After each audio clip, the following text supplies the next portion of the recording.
My girlfriend told me she needed time alone. And the second those words came out of her mouth, I felt something in my chest tighten, like my gut already knew where this was headed. You know how sometimes people say things that sound harmless, maybe even reasonable, but there's this tiny edge in their voice that makes your skin crawl? Yeah, that was exactly what I heard. Not gonna lie, the first thought that hit me was maybe she's stressed. Work had been insane for her lately, and yeah, we'd had a couple of rough weeks. I thought maybe she just wanted some breathing room, maybe to figure out what she wanted. Truth is, I wanted to believe her. I really did, because believing her was easier than facing the idea that something was wrong. She packed light a couple of shirts, jeans, her laptop, and that oversized gray hoodie she always wore when she wanted comfort. She told me she'd be staying at her friend Kelly's place for about a week. I hugged her, kissed her forehead, told her to take the time she needed, and I'm thinking, that's what love is, right? Giving someone the space they ask for. The first day passed with nothing. No text. No call. On day 2, still nothing. Normally she'd at least send me a meme or one of those silly voice notes, but my phone stayed silent. I sent her a quick, "Hope you're doing okay" text.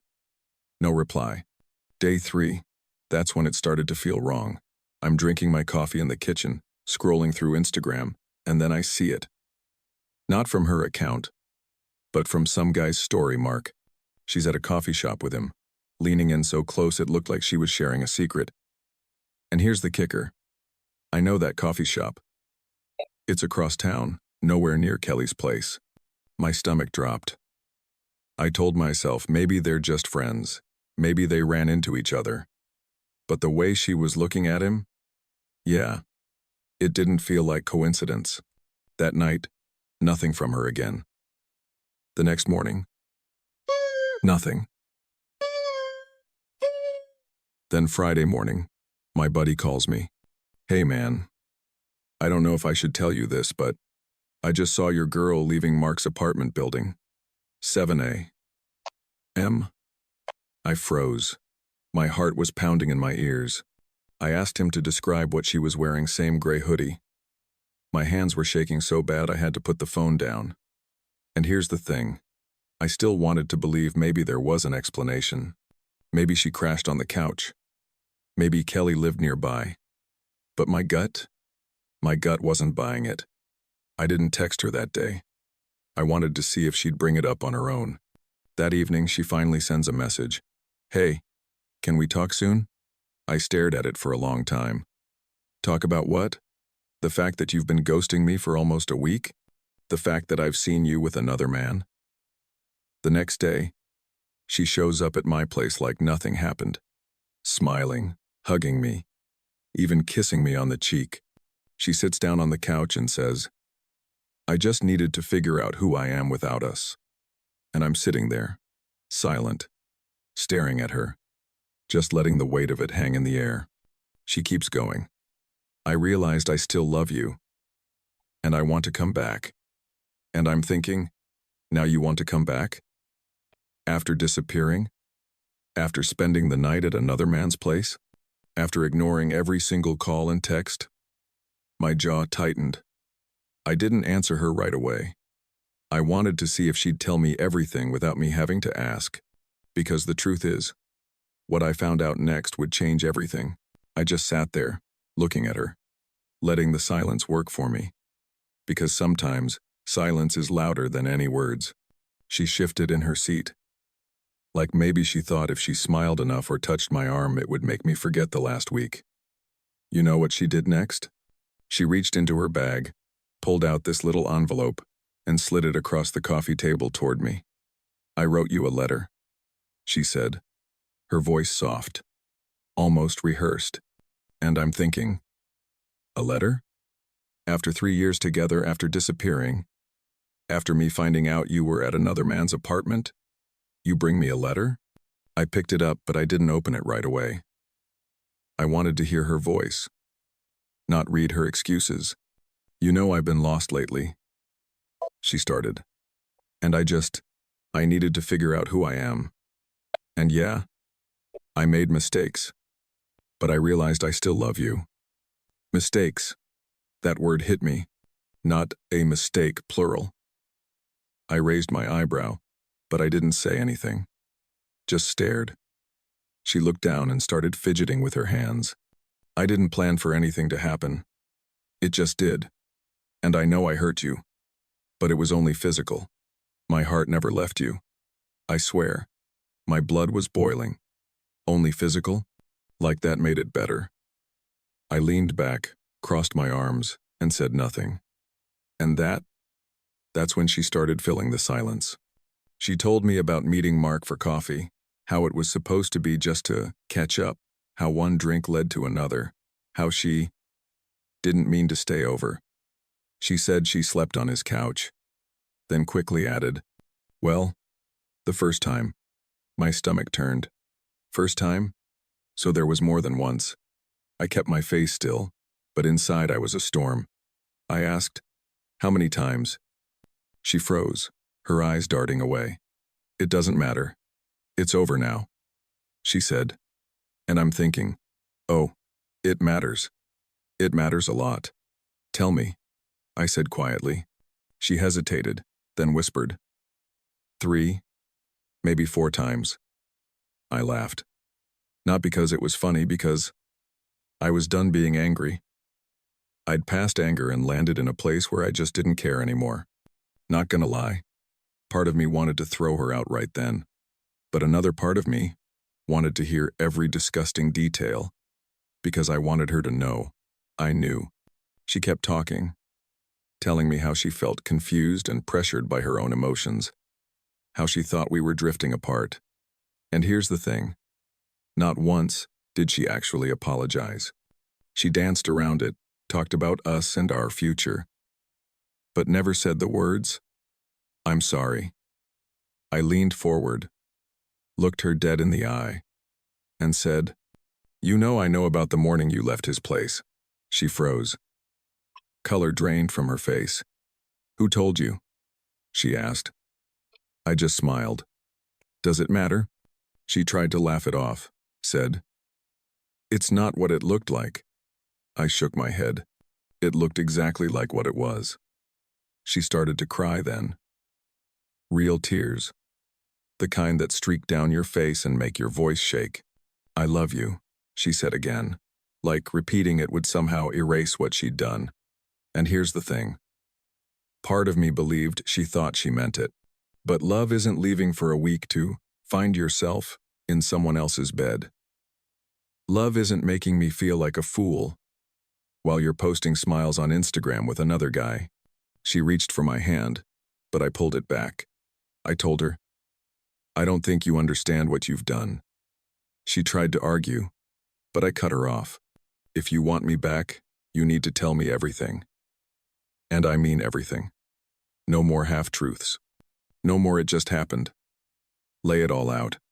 She swallowed hard, wiped her face, and nodded slowly. "Okay," she said. But then, she hesitated. And that hesitation told me there was more, a lot more that she hadn't said yet. And guess what? When she finally opened her mouth, what came out was worse than anything I'd imagined.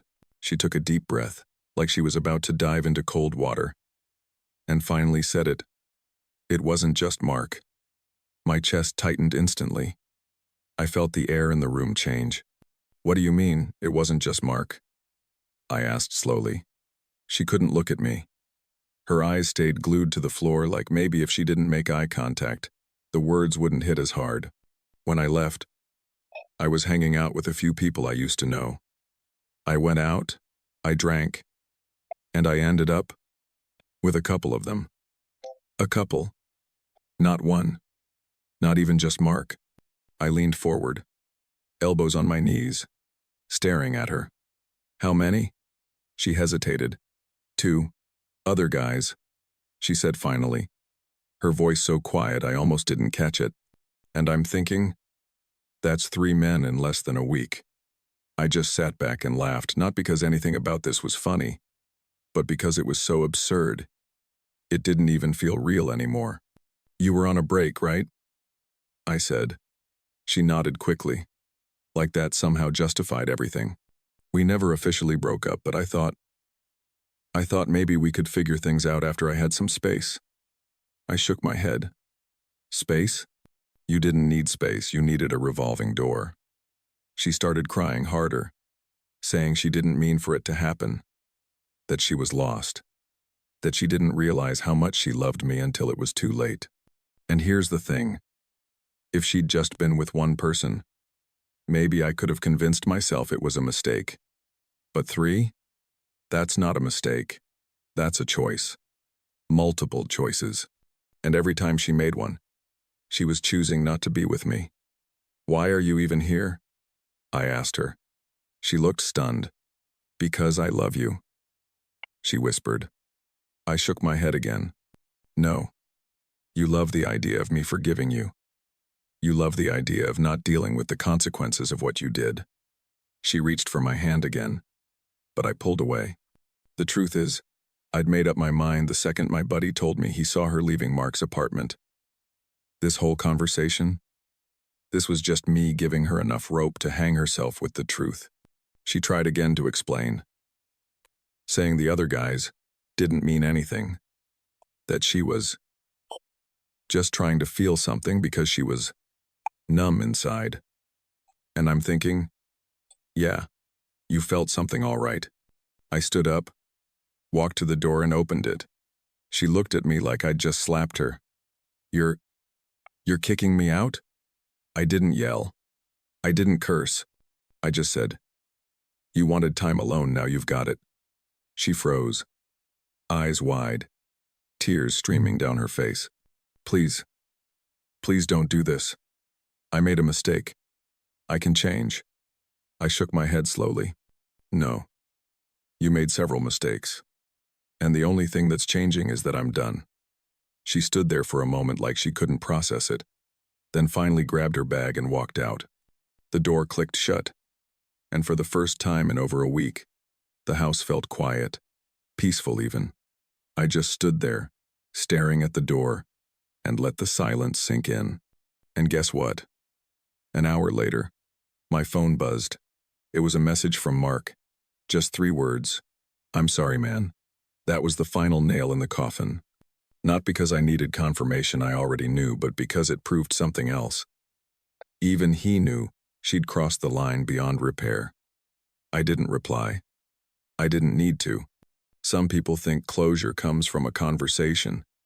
For me, it came from letting her walk out and not looking back.